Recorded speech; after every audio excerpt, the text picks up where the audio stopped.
it's Chef Joe Arvin from Big Brother 14 here at Reality Rally. And today we got the first contestants coming off stage for the Chef Showcase. And my first question is, Rob, did you win? No, I knew I was losing as soon as I got Dan as a partner. What the heck happened out there? Do you know what olive oil is for on a waffle grill? No. So this is round 2 of the Chef Showcase, the Celebrity Chef Showcase for Reality Rally. So I want to know, what was the first thought that came to your mind when you saw that you'd been drawn with your partner that you were going to be? Well, I was lucky because I'm a terrible cook, so I was just blessed to have somebody that actually knew what they were doing in the kitchen, Jillian. So I felt, you know, like I could win this dang thing. Well, I feel like our plate was delicious, so yeah, if I had to choose, I think we won. But you know, I didn't get to taste their food, so I can't tell you unless the judges will tell me who won. Just come off the 3rd showcase. I looked so cool and awesome from where I was, but I want to know what you think. Let's start with Anthony. What do you think? I think it was awesome. I had an amazing partner. She makes the best sauce in the world, that's no lie. And it was fun. Oh my God, this was a great time. I love using the fresh ingredients and the grass-fed beef. Big difference. You can't throw teriyaki with some cheap cut of beef. This was it was easy to work with, good ingredients and a great chef. On your experience, I know you've all been on a Cutthroat Kitchen, Chopped, Hell's Kitchen. Where does this Reality Rally Chef Showcase come in comparison to those type of shows? Oh, this is way more of a mess. Way more. Way more of a mess, yeah. Oh my God. Way more fun though, I think. I can tell you this for sure. Just sitting out as a spectator, you look out and you see the complete and utter chaos. But I will say this, guys, you guys put it all together, and I will say this, it definitely looked like a mess, but from the judge's perspective, it didn't taste like a mess. From my side, it was good. I enjoyed it. We kind of like joked around about who was going to be paired up for round 2, and when I drew the guy who was on Worst Cook of America, we kind of laughed a little bit. But it was good because I know the premise of the show is to take somebody who doesn't really know much and turn them into somebody who does know a fair amount. So I felt very comfortable.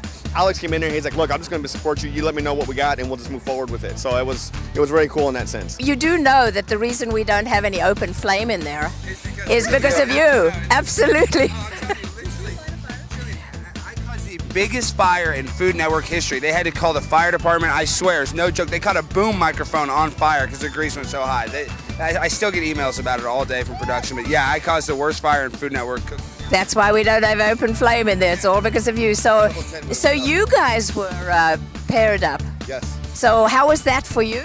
That was great. Got a handsome sidekick in the kitchen, and he looked at me and said, keep it simple, and I was in heaven. It was perfect. Yeah. It was great working with her. I mean, I couldn't have chose a better partner. I'm glad I didn't get Dan. I was praying that I did not get Dan. On this round, we have Rich Mancini from Hell's Kitchen 12 and more. And Steve Kazel. I keep calling you Kazel. It sounds more whatever. Hazel, last name's Kazel. Got it. Cutthroat Kitchen. And Zamora, and I keep butchering your name too, I'm sorry. Supermarket Superstar, and Anthony Rodriguez from Hell's Kitchen 3. And, oh, I'm blind, sorry. So we got some more competitors coming up. So you think you got this in the bag? I really want to know. Oh, sure. Look at us. Yeah. Look at us. We didn't even have to really try that time. That wasn't effort, really, right? That was like a blindfolded. I don't know, Rob. You think a rematch, maybe? Yeah, definitely. Or by yourself? Next time, I'll put Dan on the waffle iron, so he has to go to the hospital, and I can do everything myself. I'm already burned. Look at me. Did you by chance put any kind of ratios in your head together when you were mixing that waffle? God, no. What I want to know also is, how was it being paired? Because you're usually single on your shows, correct? That's very true. It's usually individuals. Well, on our show, we're usually on a team, so we're used to it. But to be thrown in with someone you have no idea how to work with, it's awesome that she's just an amazing chef that we just work together really well. What did you think? It makes it really easy for me because I can't plate. I can make really good food, but I don't know how. It doesn't look pretty, but it tastes good. That's what counts. Yours look really pretty, but let's see where it was edible. Okay, we'll see. So that was really a good thing. We wanted to throw you guys, and I think we did, sort of. Creative minds work alike. That's all I gotta say. Easy as I've been working on them for 20 years. What conclusion did you come to make your dish? I mean, what said, hey, we're gonna come together, the two Amandas, and work this out? The dish kind of just made itself. We basically I think originally, as long as we had the staples, we Yeah. Yeah. We looked at the table. And they like each other. That's what it is. That was the main ingredient. A little love. Yeah, we had ours was made purely on hate. I saw her from across the room. Right? So at any point did you guys actually discuss what you were making together? Very briefly. Right, once he started, I shut down when he starts to talk. I can't like listen avocado to him, waffle, you're done. You know, I'm still sweating because I can't believe God cursed me with this guy. Whenever I do it to charities, especially something like this, like, I mean, I look like, you know, a hard outside shell, but when we were at Michelle's place, I mean, I had tears in my eyes. So it's touching, and I'm glad that we are able to help. You know, the people that were on TV can utilize that and pay it forward and do something. We just want to say thank you to Reality Rally. We had such a great time, and I'm looking forward to coming back next year and doing it again. We got to uphold our title. It's an honor. It's definitely an honor. Well, next year I want to be with them.